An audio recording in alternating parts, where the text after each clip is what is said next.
Good morning! Kamusta kayo? It's November 10. Grabe, ang lakas ng ang tawag doon, yung hangin kagabi. Hindi ako nakatulog. Wait, tignan natin.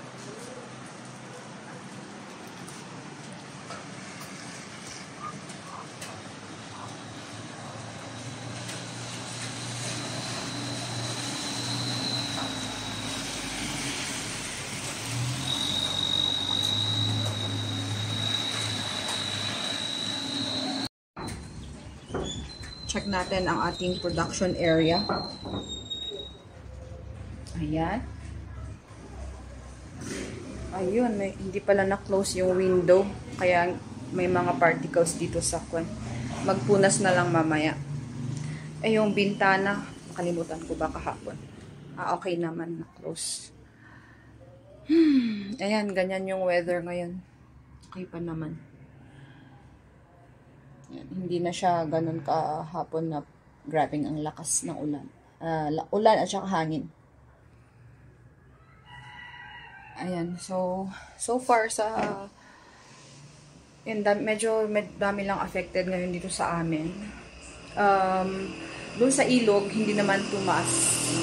Okay pa naman. Kasi maaga yung mga warnings, nag-evacuate na yung mga malapit, yung mostly na affected. Hindi lang ako updated sa ibang, kasi may nakikita akong post, mga may landslide, ganun. Yun. Check ko lang dun sa may sink. Kasi may isang window doon na hindi na ako close eh. Yung hirap i-close doon.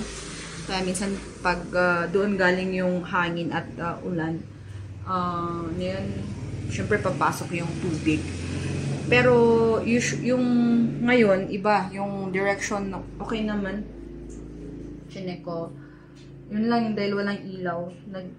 Ito na, simula nang naglilik yung ating yung water sa fridge. Linisin natin mamaya yan. Ganon. Dito kasi yung direction ng ulan, kaya dito yung nabasa, dito sa may bandang porch. Kaya dito, yung mga nilagay kong pat dyan nahulog kagabi. Ay nako. Sige guys, ingat po tayo at prayers and always be strong in the have faith.